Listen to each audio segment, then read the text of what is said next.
Evening, everyone. I'm just waiting for other people to join our webinar this evening. So we'll start at 7 p.m. on the dot.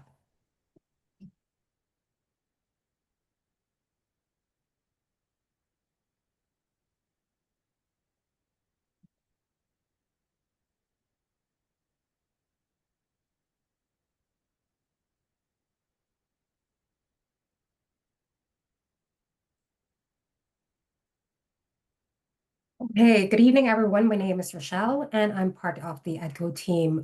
Welcome to our EDCO's Let's Do Business webinar this evening. Hope you all had a wonderful summer, and thank you so much for taking the time out of your busy evenings to join us. Also would like to thank our authors, Julie and Jane, for taking the time out of their busy evenings as well and days to do this webinar. I know that it's quite manic and they're also teachers and parents, so it's quite busy. So we're going to try and keep this to 45 minutes, this webinar.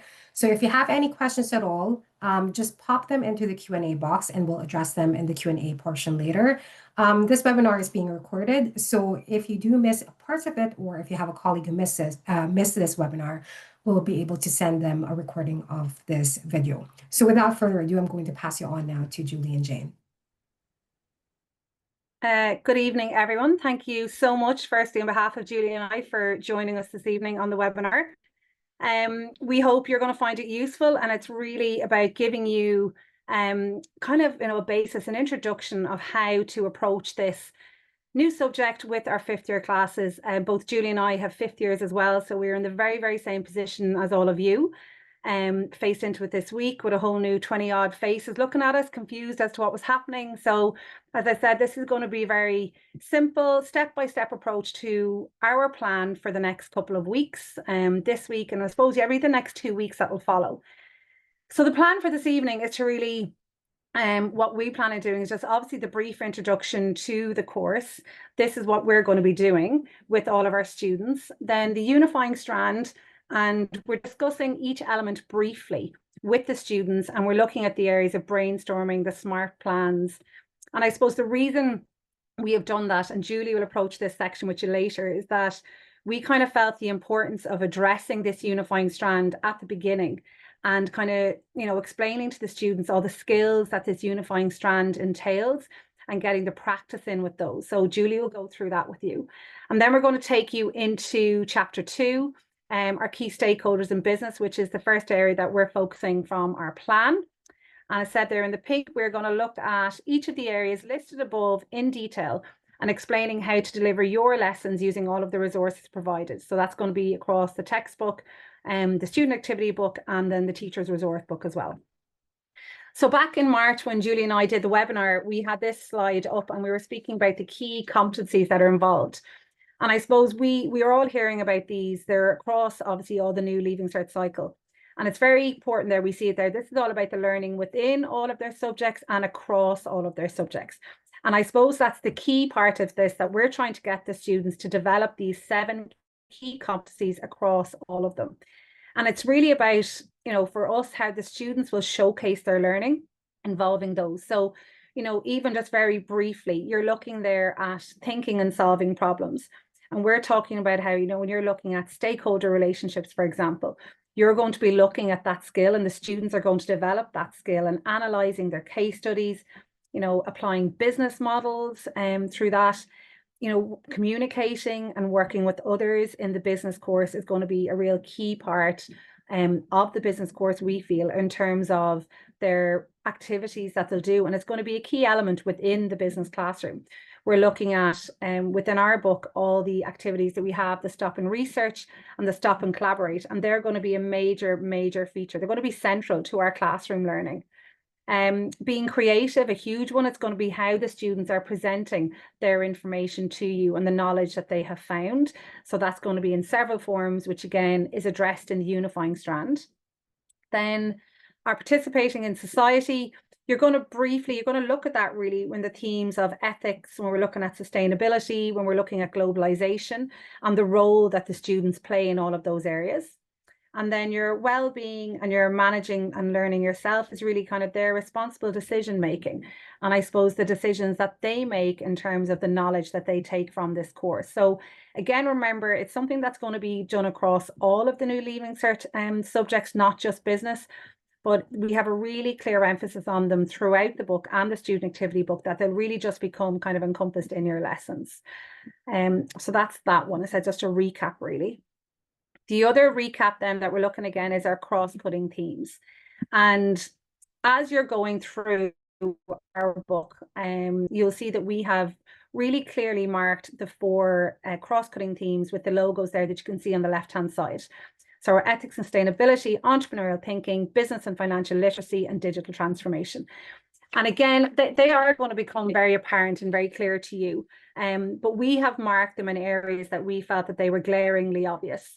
And we know that they are going to feature, and we know that they're going to be an element in the exams when we get to that point.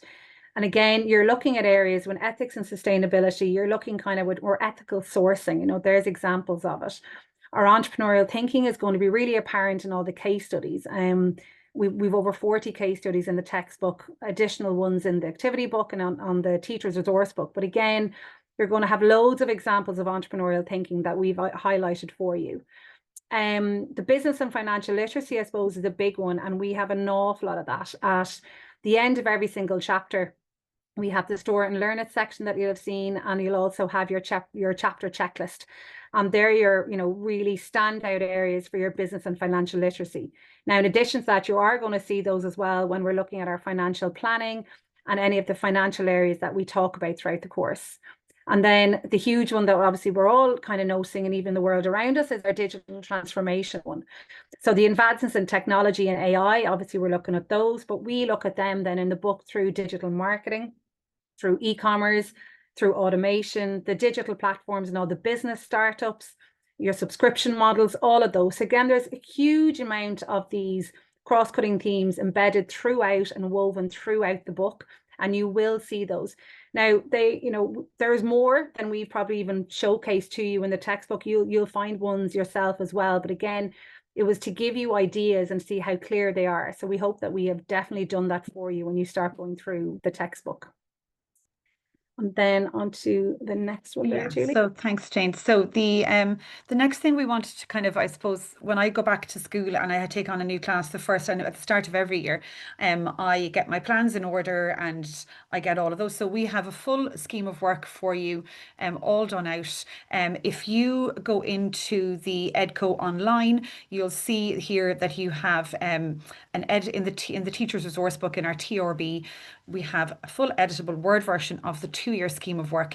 And if you go into the TRB, you'll see this little icon here, the document one. If you click on that, it'll download the Word version of the scheme of work. So you can save that for your own department plans.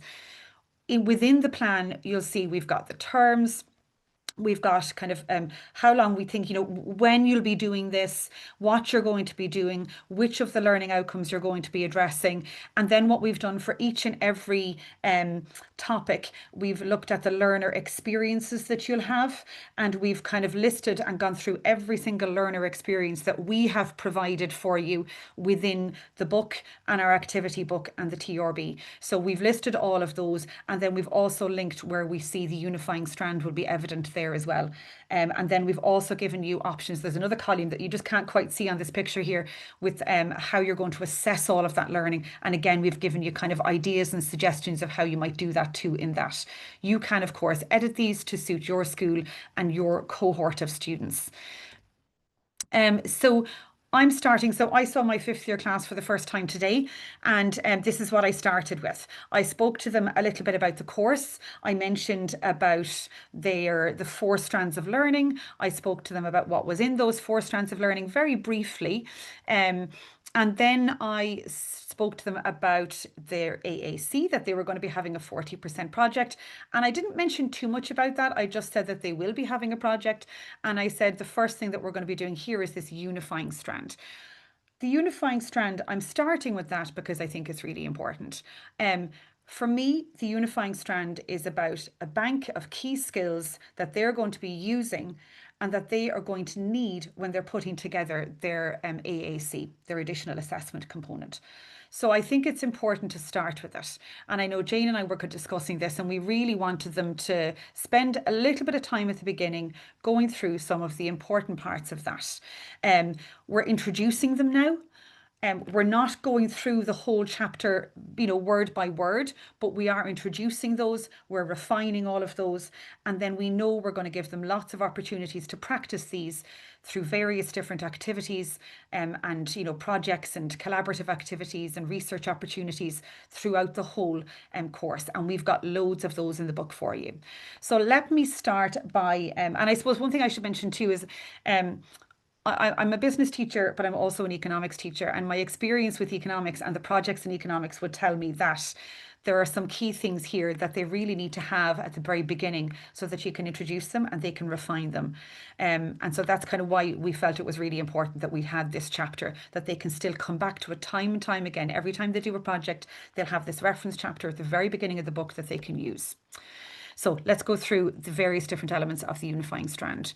You've got there all these different areas. So you have your developing questions to research, you have your managing information, where how they're going to get all that information, where they're going to get all that information, how they're going to assess it, how they're going to analyze it, how they go about project planning, managing all of their various different elements, setting it all out, time management. When it comes to analysing and actually evaluating the information, so it's all well and good to gather lots of information, but then you have to link it with the theory that you've learned and you have to form your own opinion, and students can find that quite difficult. So we've got some really good information in there for you on that.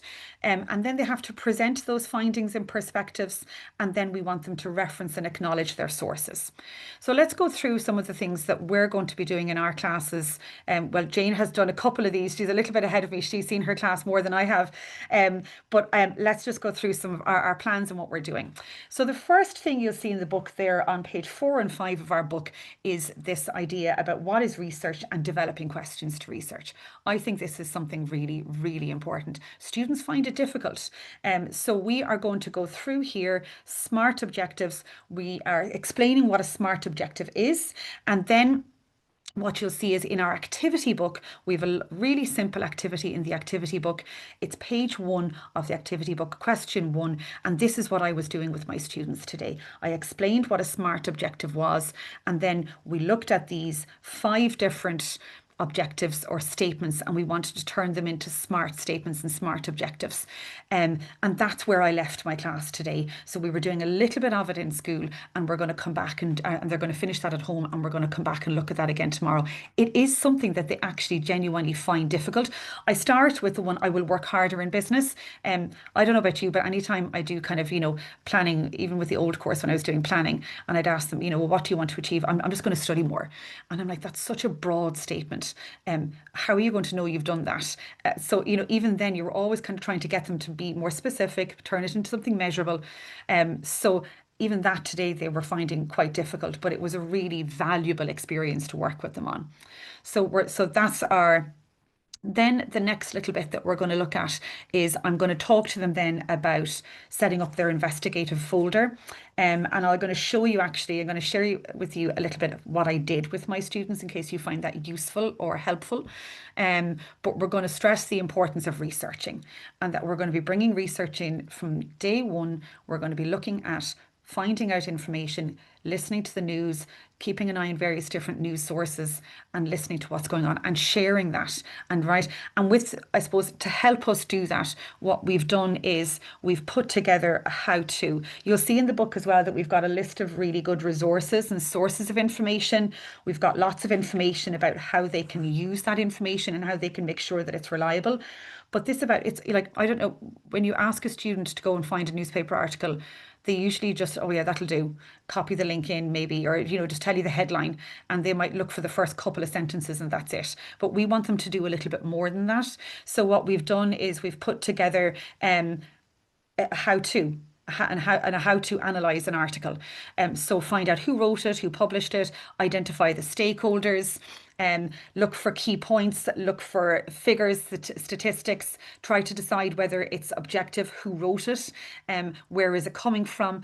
So we've got a whole how-to there. And then what I'm going to do is I'm going to go through that, but in our activity book, again, then I'm going to get my students to go and find an article, and they're going to research that article. And we have this template in the activity book on page 6 and 7, and we're going to get students to fill that in.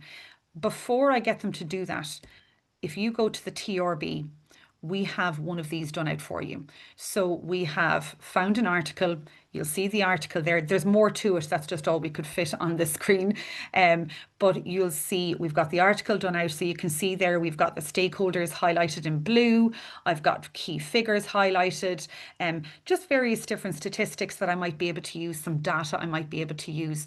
So I'm going to show them that example. So I'm going to show them one done, and then I'm going to go get them to do that.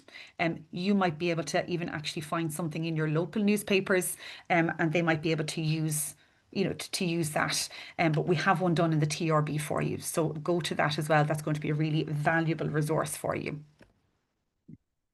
Thanks for that, Julie. So as Julie said, I've had 1 or 2 classes more with my 5th years. I've had 2.5 classes. Now, just say Julie and I are only 40-minute classes in our school. We haven't made the jump yet to the 1-hour classes, hoping to. But it really doesn't make a difference. This book is definitely devised to kind of cater for both. So today I did the SMART plans yesterday.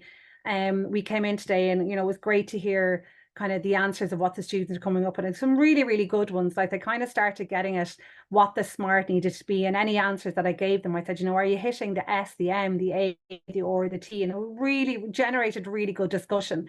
And then we went to this section, which is to presenting your findings. So again, briefly spoke through it, an oral, we said written in terms of our letters, our emails, and I could see the faces kind of going, oh God, how have I to do these? Then we got to the visual, and I said, remember junior cert, we looked at these when you did your pie charts, your bar charts, all of those, your posters, you've made loads of them. And, they said, yeah, this is great. And then I kind of said, right, the importance of this when you come to presenting things for me, it is not, you're not streamlined. You can choose whatever method it is that you want to give back to me. But they could see the faces kind of going, I don't have a clue. So I said, look, let's actually give some of these a practice. So we did. So we went straight into the activity book there. On pages 1 to 6, Julie and I have put tons of these practice activities for you. And in question 2 there that you can see, there's 3 different graphs. I said to prepare an appropriate graph or chart. Now, the first question was, Miss, which have I to do? And I said, no, that's up to you. And I think kind of the penny started to drop with the students, that the freedom, it's student-led, the freedom of their learning and how they want to showcase their knowledge to me.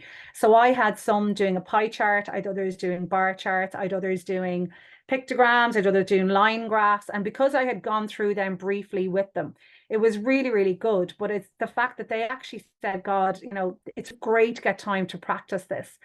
And I suppose that is the real reason why we both feel starting with this unifying strand is so important, because when we get to that project and we have those 20 hours, I know for a fact that I won't want to spend time teaching my students how to prepare a graph or how to write an email or how to reference or how to do any of these things. So that is the real reason why Julie and I are starting it at the beginning.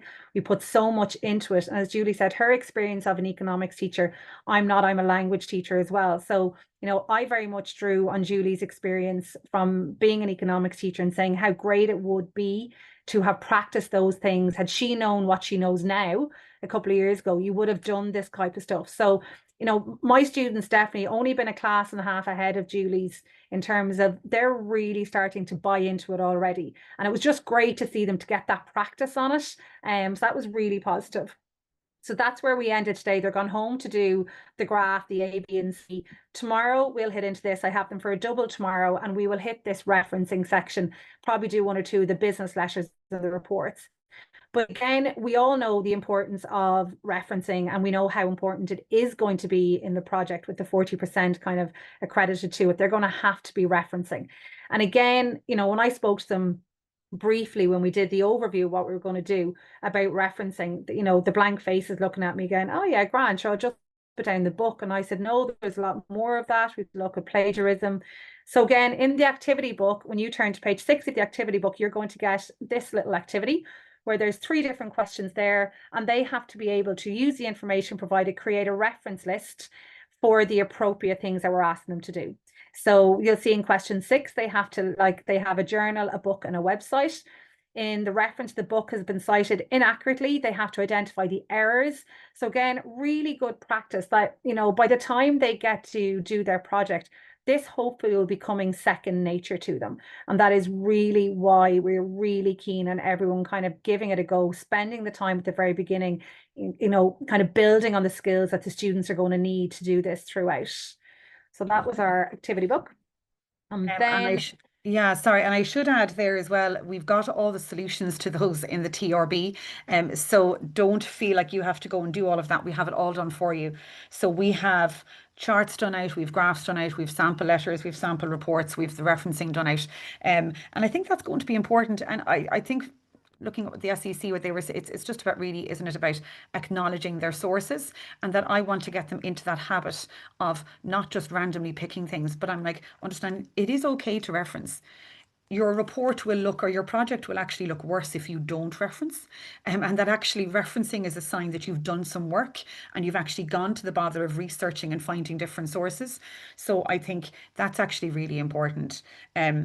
From the unifying strand, those are the kind of the 3 kind of key things that we want to focus on. As I said, we're not going to go through that first chapter word for word. There will be other times that I'll need to go back to it. Maybe when I'm starting another project that's a bit bigger, I might need to look at the analysis side of it a little bit more. I might look at the brainstorming and the concept maps and show them an example.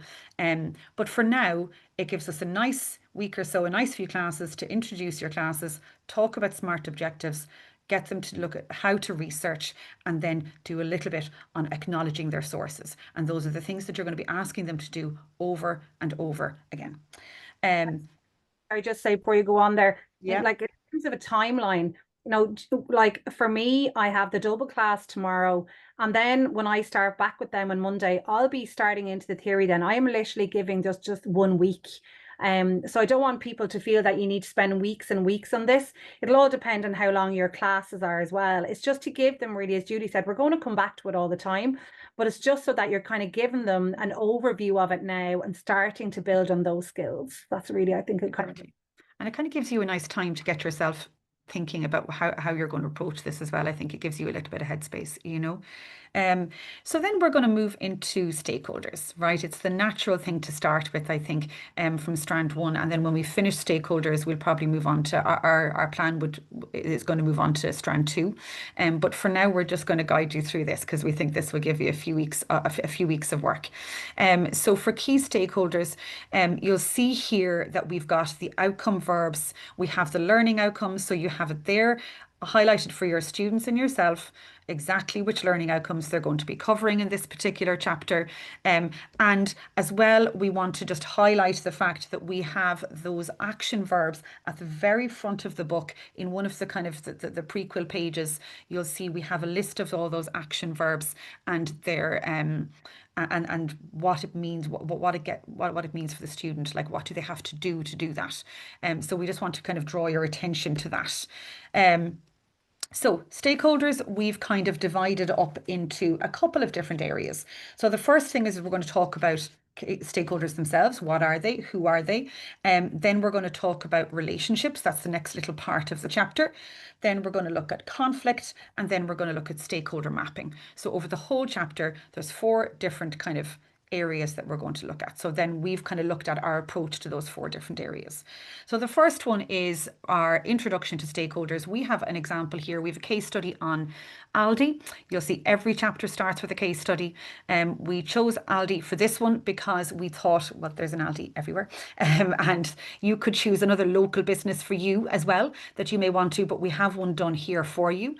And what we're going to get them to do is we're going to get them to read through that case study, and then we're going to get them to prepare a KWHL.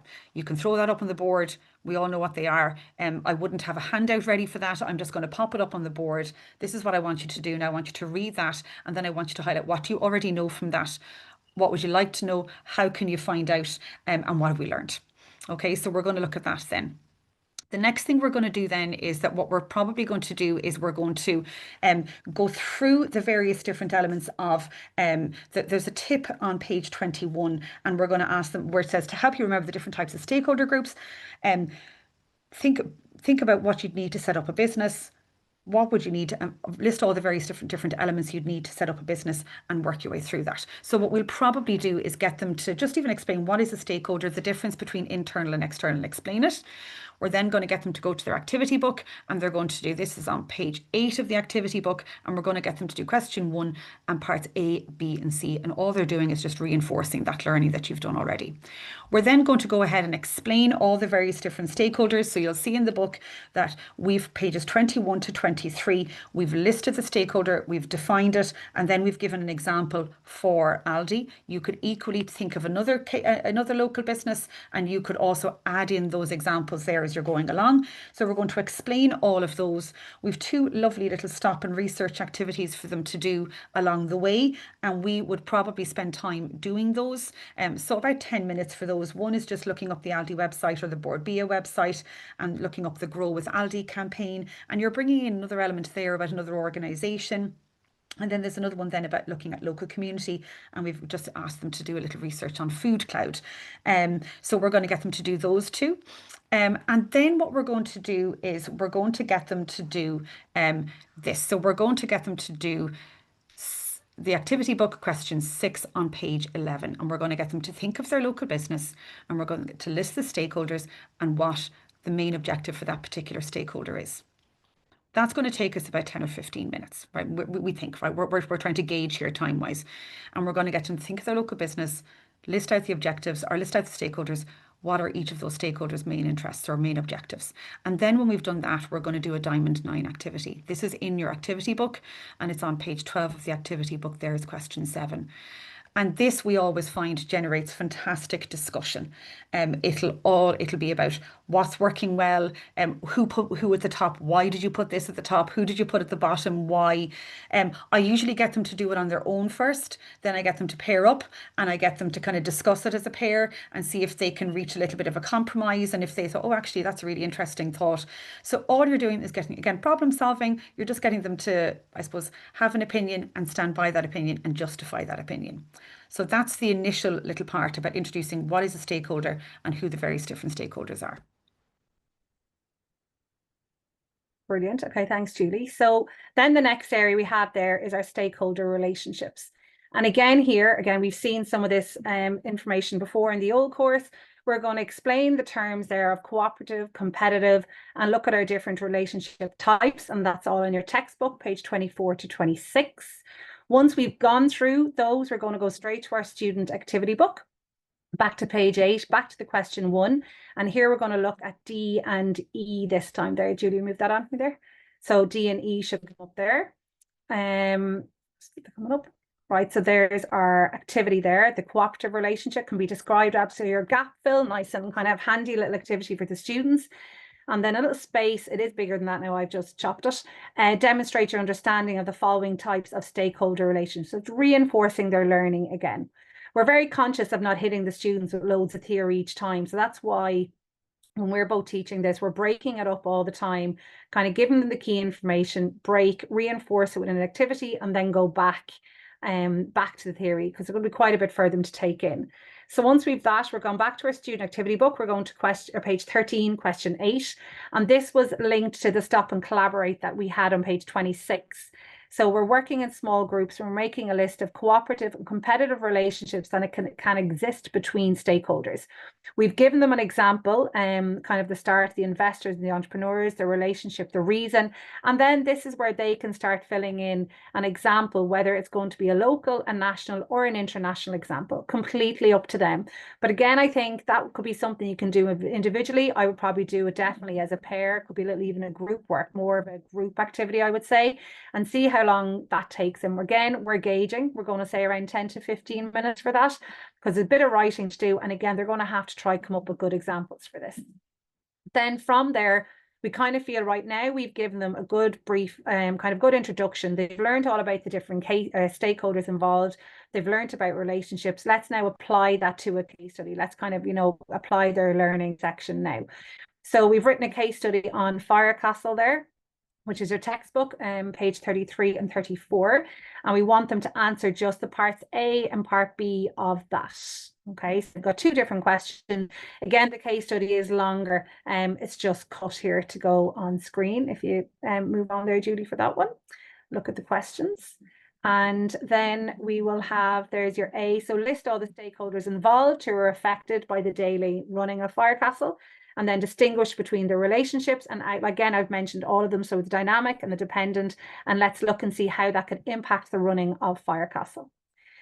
So then we kind of feel, right, we've done a good bit of them now. And then I just made an activity the other day. I put this up on Twitter the other night, or on X, I should say, apologies. And again, this is something that is really, really simple to do. You're dividing the class into groups. No prep on your part. You literally write the stakeholders, all the different stakeholders onto the board. You can call out a relationship one at a time. So you've got your examples of your competitive, your cooperative, your dynamic, and your dependent, your interdependent. And each group has to quickly choose two stakeholders from the list on the board and explain in one sentences how those stakeholders show that type of relationship. So I could say business and suppliers, and then they're going to have to pick a relationship type and tell me how that works. Again, really nice activity for the students to do, and kind of again breaks up that theory of looking at the book. And then there's another one there, think, pair, share. We all like those. Giving each student a handout, just project it onto the board. You don't even need to give them a handout. And you're going to tell them kind of a stakeholder scenario, like a supermarket negotiating with its suppliers or two phone companies competing for customers. And you're asking them what type of relationship does this show? So you do it individually, then pair up, and then they share. And then I've just made up kind of 8 different scenarios there on the other side of the page that you could do. So again, I said, something that Julie and I have said right from the beginning, we don't want you to have to photocopy. We don't want you to be kind of queuing at printers in the staff room to get resources. We haven't gone outside our book at all here yet. We are simply using what we have, and then some resources that we are sharing with all of you on X that you are more than welcome to have, and they're here anyways, and we will keep doing that. But again, it's just really trying to make this introduction to this course as easy as we can. Then we move on to conflict. And again, here, we're going to introduce the theme of conflict. We're going to explain the key terms again in your textbook. And we're looking down the bottom there. We're looking at negotiation, mediation, conciliation, and arbitration. Once we have that done, we're going to go straight to our student activity book like we've been doing.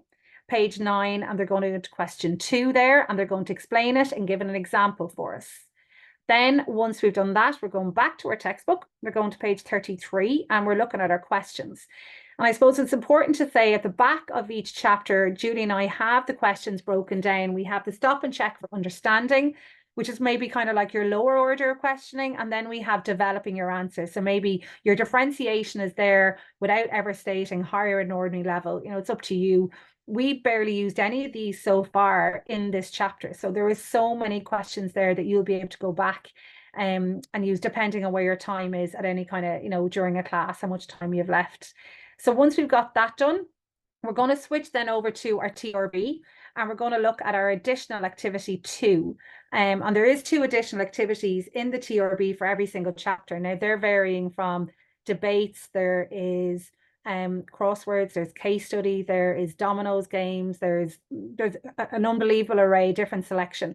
And this is just one that we have there, activity 2, case study and student activity. They have to kind of find out which conflict, which resolution method they feel each of the statements linked to. Then another one, which I will share on X later on, I literally made it up last night, conflict resolution speed round. So we set the scene. You just tell the class, I'm going to throw out different business conflict situations. Your job is to call out the conflict resolution method that best applies. Again, differentiation purposes, you could allow an open book for some students if you needed, if they're not quite sure of them. Or you don't have to read them aloud. They could write them on a whiteboard, somewhere if you don't want them shouting out loud. There's 9 scenarios there for you. Again, it'll cause great classroom discussion if they feel that the resolution is different to, what their classmates have said. And then on the right-hand side, it just gave you the 9 solutions to those. So again, really simple, little activity, no photocopying, no prep on the teacher's part. And that's what we're trying to do. So I'm going to hand you over to Julie, who's going to take you through the next 2 sections of that. Perfect. So we're almost there. So the next little bit then that we're going to look at is stakeholder mapping. Now, this will be something new. Up until now, all of that content is something that you've already done and other students, you've taught this already. But stakeholder mapping is new. So what we're going to start with is explaining those key terms in stakeholder mapping. This is all starts on page 29 of the book. And we're going to go through what exactly it is stakeholder mapping, and then we're going to introduce the idea of power and interest. There is a lovely stop and collaborate activity at the end of that page, where you'll ask them, now what I'm going to do and what Jane and I are both going to do is we're going to take the example that we'd already done. So earlier on in the chapter, I'd asked them to come up with a local example and list those stakeholders. Now I'm going to get them to categorize those, like who is the most, like, and we've sort of already done it. We've already used the Diamond 9, but now I'm going to bring that back in and I'm going to ask them, well, who would you prioritize and how? So we're going to try and add a little bit, just add a little bit more to that and to build on that. So there's our stop and collaborate there. So we're going to build on that again. Then I'm going to do, I'm going to show them, right? I'm going to show them all about stakeholder mapping. I'm going to explain the various different steps. Sorry, I should say there's this a question there in the student activity book that you could do as a little written question now as well if you want to at that point. I'm going to show them, I'm going to go through the various different steps. I'm going to go through that table. And there's also a lovely example then as well, that we have an example for Aldi. We've continued that Aldi example all the way through. Aldi are setting up a new store in Donegal, do some stakeholder mapping for that particular project, and we've got the example done for them. So you can show them that example, and then you're going to get them to do this question here. It's in the activity book. There's a nice big space for them. They're going to do, and this is linked to the stop and research activity there as well, on page 32 of the book. So you're going to research a company, they're going to draft out a stakeholder map for that particular business, and we've got space in the activity book for them to do that. We then want them to we want to reinforce all of that learning. And earlier on, you'll have seen we did the Fire Castle case study, and we only did parts A and B of that. Part C of that Fire Castle case study was an example of the owners of Fire Castle are going to expand. Now you have to do. So now we might do this for homework, right? So this might be where they get to kind of work on it at home on their own. And you're going to bring that back in, and we're going to look at how they understood the learning in class that day. Before I move on to the last, because the last little part of it then is that I need them to think about, well, why do I do that? So we've looked at what is stakeholder mapping. We've looked at how we're going to do it. Now I want to know, why is it important? So before I do that, I've explained all of that. I'm just going to do a really simple little think, pair, share. And I'm going to ask them, well, why is all this so important? And then I'm going to look at my textbook and I'm going to go through the benefits of stakeholder mapping there, which is on the bottom of page 32. And what you thought you could do then is to kind of go back. Sorry, I'm going to go back there, that you could actually go back there and do the developing your knowledge question. There's on page 34, there's a nice developing your knowledge question there that you could give again as homework. Now, so we've gone through the various different elements. We've looked at stakeholders, we've looked at conflict, we've looked at relationships, we've looked at stakeholder mapping, we've finished the topic, we've finished the chapter. Now I want to assess their knowledge. So we want to give you some options to do that. So here we thought was the first option. We have a store it and learn. It's at the end of every single chapter. Very, very simple. Get some definitions, get them to learn those for homework or as you've been going along. And then you're going to maybe say, right, piece of paper, take it down, and I'm going to call out some definitions. You're going to tell me what they are. I'm going to call out some terms. You're going to write down the definitions. You could swap them and you could do some peer assessment. Super, super simple. You could do some match-up activities. You could print these out. You could have two lists and you could print them out and do a little match-up. You could put the word on the board and we did this activity before, Jane and I, for one of our webinars for the BSJI, but you get them to sit in front of the board, you put the word up behind them and you get them describe, and so the other students have to describe it and the student who's sitting there has to guess the word. So there's loads of different bits and pieces you could do for that. You can see there we haven't used a huge amount of the textbook questions. You could take some of those textbook questions and make a test out of it yourself. We've also got the chapter, so you could use those. we've 16, I think, in this particular, maybe 18 or so questions in this particular chapter. You could definitely use some of those for your test. You could use the chapter checklist. Oh, and I actually should mention this too. For every single chapter, you can see that for every single question in the TRB, you'll find the solutions to all of the textbook questions. For each one of those questions, for each chapter, we've taken one of the questions and we've really broken it down to minute detail to show them how to answer for that particular command verb or outcome verb or action verb, and whatever you want to call it. So for example, in this one, it's to distinguish. So we've kind of gone through that, we've given an answer, we've highlighted the various different parts where marks would be going for in that particular answer. We've tried to pick, for each and every chapter, we've tried to pick a different type of action verb or command verb, so that over the course of the whole lot of them, the whole book, you'll have really loads of detail for students to help guide them through answering that particular type of question. But you'll also find answers to every question in the TRB. So they'll be there for you when you're doing those textbook questions and you're making your test. Textbook questions and solutions are already there. You can then use your chapter checklist, maybe get them to revise over that, get them to do a mind map. We have space at the end of the activity book, at the end of each chapter. In the activity book, there is space for them to do some sort of mind map, concept map, or something similar that might be appropriate to the learning in that particular chapter. And then we also mentioned earlier that we have 2 additional activities for every chapter. We've only used 1 so far, and we thought this might be a lovely assessment that you could give them. It's a case study, it's 3 questions. You could print that out and you can have it there for them and give them that as their assessment. So we thought that might be another alternative. So we've given you tons of alternative ways there to assess the learning in that particular chapter. Now, Jane, I'll hand back over to you. So I suppose then it's just to recap really on what we've done there. And that chapter alone, we have the case study to introduce the topic with a local, national and international example, because obviously ALDI is exactly that. We have identified 6 links to the cross-cutting themes that I mentioned at the beginning, ones that we felt were glaringly obvious. There's 4 stop and research activities. There's the 3 stop and collaborate activities. There is the 16 differentiated questions with the case study stimulus attached, which is the Firecastle one. There is 2 additional activities in the TRB, along with the PowerPoints, the video links, and then there are flashcards and games in production as we speak.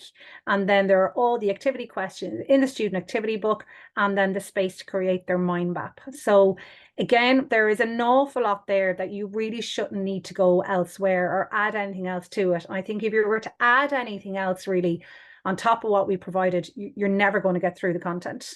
I suppose it's kind of just to keep it, we're gauging these so that we can all kind of get through the content, but we feel there's absolutely loads of things there, including the assessment as well. So we hope that helps with that. Then I suppose just one kind of last little bit, again, it's all recapping. We've seen the importance of the case studies, and it's just like highlighting that we have 40 throughout the book and covering all the local, national, international examples. Very topical, links drawn to your cross-cutting themes throughout. They definitely help stimulate learning. We're developing those key competencies of communication, of collaboration, of being creative, of all of those. We're looking at our financial kind of literacy and, you know, looking at areas that we can really get students to develop those competencies. So hopefully you will find those really, really useful. And then I think Julie is just going to take you very briefly through the teacher's resource book. Now I know a lot of people are asking, where are these or what's happening? I think Rochelle will confirm us at the end, but I know these are all, they have been printed. You might have seen it, Julie and I posted links and EDCO had them up, of them all been printed. Yeah, so I so think they should be on their way to you in schools at this point. I hope, and as I said, Rochelle will be able to confirm it for us. But we have put tons into the TRB, and I'm hoping I'm going to share. I'm going to just actually go onto my EDCO Learning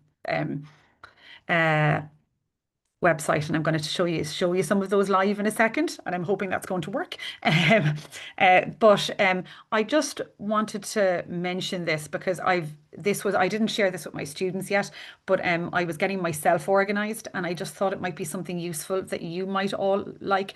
Um, I'm setting up, we are a Microsoft school, so we use Microsoft, we use OneNote and Microsoft Teams. So I was setting up my class Teams page today, and I was setting up my class notebook today. And what I've done is I've been creating their digital notebook, and I just wanted to show you what I'm trying to think ahead, because the notebook I create now I will be using for 2 years. So I'm trying to think ahead of what I'll need in the future. So I've created within their digital notebooks on Class Notebook, I've created 4 sections. One for class notes, if there's handouts or anything like that I'm going to be giving. I can't see myself because I have it all there in the book, but if there's anything else, I'm going to put it in there. For assessment, I'm going to have a folder for assessment. So if there's, marking schemes and solutions and various different things, we're going to pop it in there. I'm going to have a folder for the AAC. I'm going to create that now. They're they're going to be getting that in 5th year. They're going to be working on it. I'm hoping to be doing sample little mini projects with them. So I'm going to want them to be doing all of that. And then I'm going to have a separate little folder there, and I'm going to call that an investigation folder, because that's what the spec refers to it as. And what I'm going to encourage them to do all the time is within that folder, I'm going to encourage them to save links to podcasts, articles, video links, anything that they're finding that's useful. I'm going to encourage them to save that and put the links to those places in there and acknowledge where they got it. So I just thought it might be something that's useful for all of you. You may be pros at this, you might be streets ahead of me in terms of that, but I always think it's good to know how somebody else organizes their classroom. And that's what I'm doing. So I'm going to get myself organized for each student like that at the beginning. And then as I'm going along, I'm going to be trying to do this. I think it's important as well to acknowledge that this is quite daunting for all of us. None of us have done it before. It's all new. So I think just give yourselves a little bit of grace. What we've tried to do here is we've tried to make the book as comprehensive as possible. So to minimize all of that for you, we've tried to put activities in the book that'll help you to stop and do some research if you want to. If you feel you need to plow on and not do some of those activities, that's okay too. But we wanted you to have enough rather than not have enough. We wanted to minimize the amount of prep that you needed to do. But I think it is just to say that you'll be trying as you're going along, and that it'll be, give yourself some grace. It's going to be trial and error for a lot of us at the beginning, and that's okay too, So I might stop sharing this screen, Rochelle, and then I might try and share my I really hope this works. I'm just, I am dreading that it'll all go horribly wrong for me. Let me see if I can, I'm going to share my screen. I think it's typical when you go live that this will not work.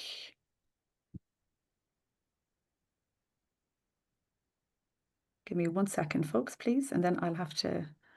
You might have to X out of your presentation. That's exactly what I had to do. I had to close out of my presentation first. I just forgot that. I forgot to do that, so apologies. So I'm just going to show you here, and this is just, I suppose, I've opened up the TRB, and if I go to my bookshelf for EDCO, you'll see I have the student activity book and investigative study book. I have my Let's Do Business textbook, and you'll have all your resources there for that. So you'll have all the PowerPoints, and any videos that we've included will be in that. You'll then see down here, you'll have your teacher's resource book.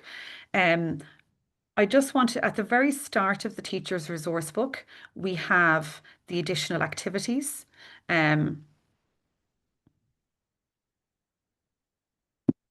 it's coming up for me. So we've mentioned that we've created 2 additional activities per chapter for every single chapter in the book.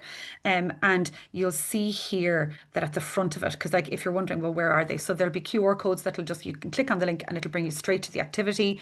But you'll see we've got a summary of all of those here. So it's not guesswork. So we've put down exactly what topic it is, and whether it's individual, group work, pair work, it's a quiz, it's a game, it's a role play, it's a worksheet, what have you. So we've kind of gone through all of that for you there. You'll see then as well that we have the planning in there as well. So you'll see the planning and the scheme of work will be here. and you'll see here what I mean as well. You'll get this, you'll get the digital version, but if you click on this link here, you'll see that it's changed, and I can click on that and it'll automatically download that version for that particular scheme of work for you, and you can go ahead and edit all of that.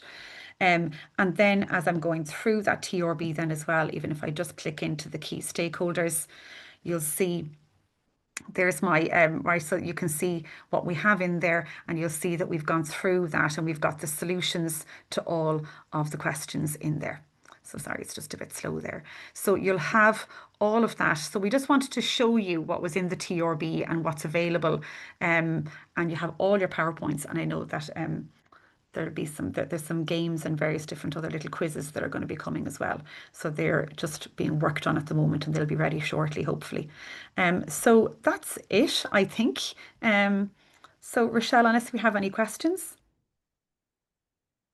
We do have a number of questions here, so I'm just going to go through them with you. I know we're past our 45 minutes now, so I know, but I'm I know. gonna try my best to be as quick as possible. I know. Well, it was our fault. We were trying to get through too much. Yeah. So we're going to answer one of the questions live here. Question is, will there be units of learning for each chapter? As I think these will be required like at JC. I don't know if we're I think our scheme of work has kind of guided you through what we feel the order the topics should be covered. I think that the idea behind this is that you can be driven by your students, and it should be something that's unique to you, that you have a little bit of freedom to learn what you will, or you have the freedom to go into different areas that suit you and your students in your local area. I think that's something that's been really stressed to us from the NCCA and the SEC, that it's very much local examples and that you can kind of adapt it to yours. So I think our scheme of work will, but even say, articles that we found, there was something I shared on X earlier this week. It was the CCPC had issued a compliance notice, and I just did a little worksheet that encompassed the learning from 3 different areas of the course: something on business regulation, something on the CCPC, and digital transformation. So I think our scheme of work is there to give you a guide, but you can absolutely feel free to change that and to adapt it to suit your school. Jane, I don't know if you have anything to add to that. I don't think there necessarily will be units. I think even when you look at the sample exams, it's kind of taking stuff from all of the different strands, any of the sample papers that we've seen. So I suppose that would have helped us as well, that we kind of didn't feel there was a reason to be creating units of work, really. It's kind of scope. You come in the middle of one and then realize, there's something from strand 4 that would really work with this. And that's why we've made that document editable for you guys, that you can actually do that. That's probably what we'll end up by doing ourselves. I hope that helps with that one. Okay, next question, something to do with the rationale behind the order in your scheme of work. We have followed our scheme of work, or the book. So yeah, the book we've gone for strand 1, 2, 3, and 4. We follow the spec because we want it to be easy for teachers, easy for students to follow, and to have it all there in order of the spec. We've broken some of the bigger learning outcomes into maybe 2 chapters, because we know that our experience would tell us that students find it easier to manage when it's a shorter, more manageable chapter. They don't get as overwhelmed by that. We started with stakeholders because we started with unifying strand and then stakeholders, because we felt stakeholders was a nice, it's just a central topic. I just think you have to start there. And then we felt, rather than going into strand 1 is quite like, it's policy, it's forms of business, it can be a little bit heavy. So we started with strand 2 because we feel it's enterprise, it's idea development, and then from there we'll move into the other strands.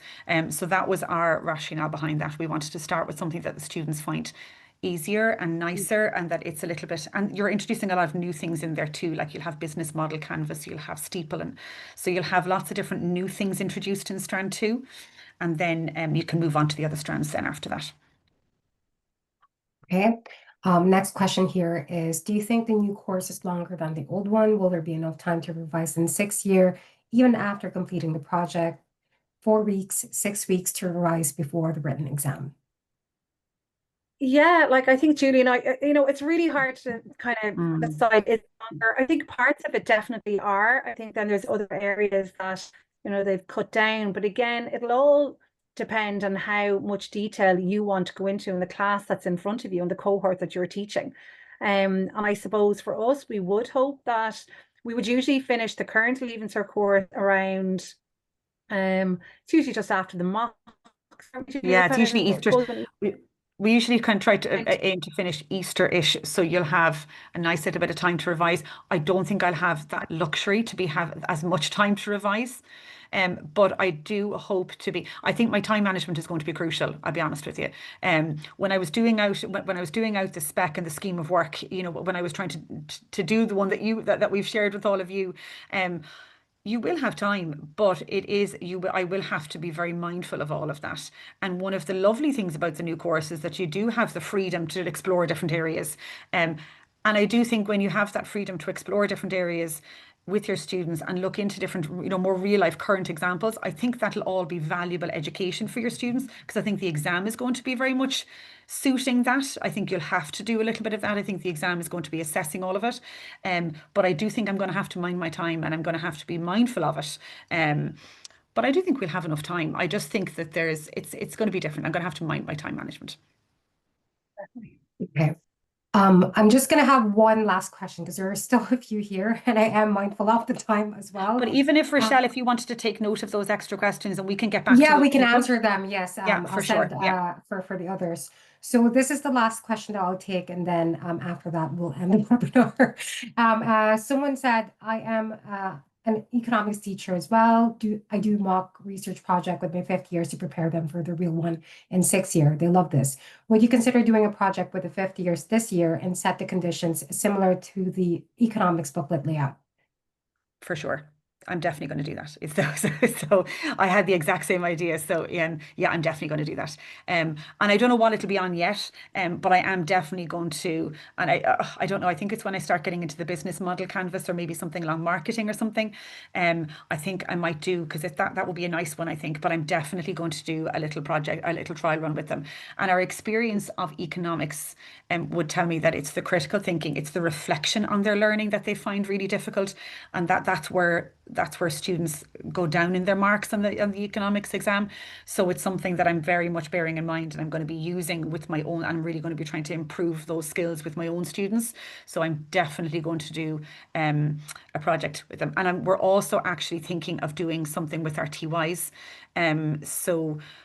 In order to help them prepare them for next year. So we've actually we already do a little bit of economics work with them, and we do a tiny bit on economics research, but we're going to try and do a little project with them in TY as well for business, and to try and build on that as well. So we're definitely going to do it in 5th year, and we're actually going to be doing it in TY too. Rochelle, I saw there, just before you hand over, I know people are wondering where to follow us on X. It was at the last slide of the PowerPoint, but I don't think we actually showed the last slide. Here, maybe if I can, here we go. Yeah. Here we go. So Sorry, I do apologize. If they have questions, they could just. Will I share? One second. I will share again. They can tweet you. I do apologize. Any questions? Because I know we're obviously at the time. Just reach out to Julie. Here we go. That's us. We will. Hold on a second. I'll also put it in the chat box.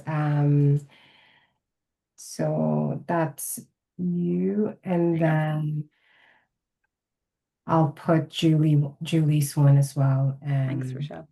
Yeah, and then we'll answer any questions that you have in X, if that's easier then.